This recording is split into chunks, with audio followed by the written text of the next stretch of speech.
Hey guys, recently I've seen this design float around a lot of these Facebook groups and I've wanted to try it out myself, so I got my design digitized in the same fashion and we're going to try that out today. Stay tuned.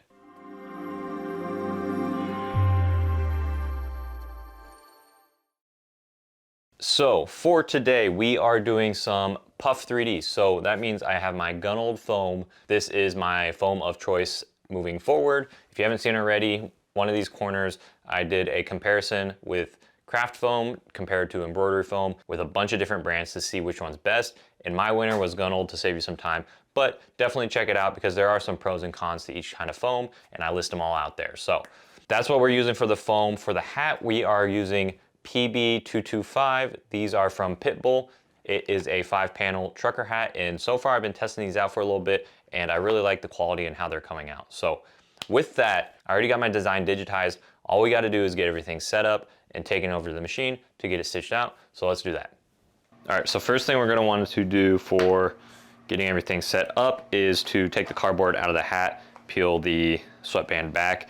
And for these trucker hats, I often don't use stabilizer. If you ask a lot of people in the industry, it's oftentimes a 50-50. Sometimes I will if I'm having issues, and vice versa. If I use stabilizer, sometimes I'll take it out just to get rid of the issues. In this case, I think I should be fine without stabilizer. If I do run into issues, I will change that. I do have backup hats, so we're just testing this out. Once we get it hooped up, you want to make sure it's nice and tight. You don't want the hat slipping around or anything. Next thing is the foam. I'm going to go ahead and cut off maybe about 2 or 3 inches here. The way I attach the foam to the cap is I just put some duct tape and pin it down on the sides. You can just hold it until you get the first couple stitches in, but duct tape is more of something that you can just tape it on there and then walk away and not have to worry about it. So I'm going to go ahead and get this cut and then grab the tape, and then I'll see you guys back at the machine. Couple pieces of tape holding the foam onto the front, so it's good to go. It's not going to fall off or anything. And to get this mounted on, it is essentially the same as a regular hat. The only thing that's different, like I said, is the foam, but that is pretty obvious. We are good there. Let me show you guys the design. All right, so here's the design we have. Like I said, it is my business name, Loves Branding. Right now, I think I have it positioned where I want. Let's do a quick trace. A couple things that you want to note when doing 3D foam is for active feed, at least for the Melcos, you want to get the active feed up a little bit. Again, it is on auto and maximum is turned off. So this way I have it a little bit higher to start with, and then it should run up and I can kind of see where it sits, probably around 40-50, depending on how thick the foam is that I'm using. The other thing you're going to want to do is this little knob right here, essentially click it clockwise to bring up the presser foot. So when you are doing the embroidery, the presser foot right there isn't going to be digging into the foam. So with all that, I think we're good to go. Let me do one last trace.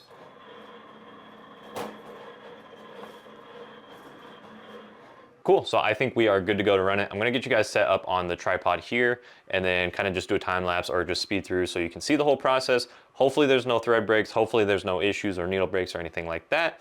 I am slowing the machine down a little bit because 1, I'm doing foam, as well as 2, I'm running it on a structured hat. So I personally like to slow it down a little bit. It gives me a little bit more comfort, even though some people run their machine at like 800, 1000. I just find it works out better for me to slow it down. So personal preference type of thing. Yeah, let me get you guys set.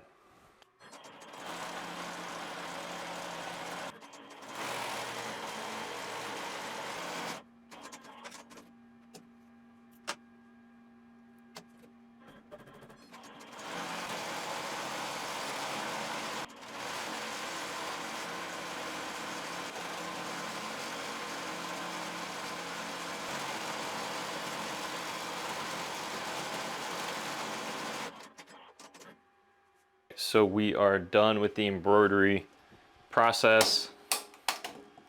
Only had a couple thread breaks.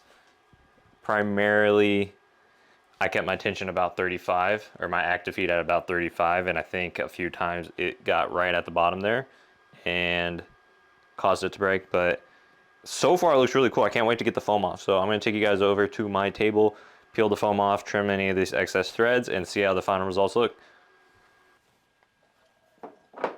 All right, here's a little bit of a better look of the chain stitch on top of the foam.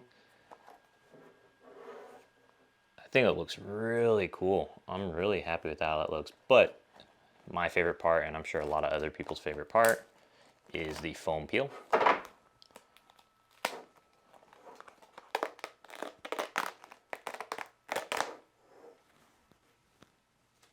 And for these letters inside, for these pieces of puff inside, you can get your fingernail in there. This is actually a thick foam, or a set of tweezers work perfect.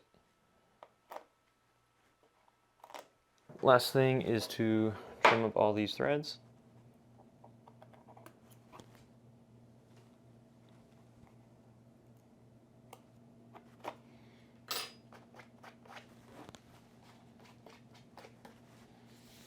And for the sake of getting all the threads tight, I'm just going to run a lighter over just in case any loose threads or any foam. Yeah, that is pretty much the final results. I'm pretty happy with that. That looks really good. One thing I would change if I did it again is maybe make it a little thicker, but I think really like that's pretty spot on. That's exactly what I was wanting. Overall, yeah, super happy with that. I'm gonna get this out of here. There's that. Hopefully you guys learned something or enjoyed watching that. If you do have any questions, let me know in the comments below. Like I said, I will leave the link to Dream Digitizing's website. They're really good. They're well known for how well they do their puff digitizing and all that stuff. So check them out. Otherwise, I hope you have a good one and take care.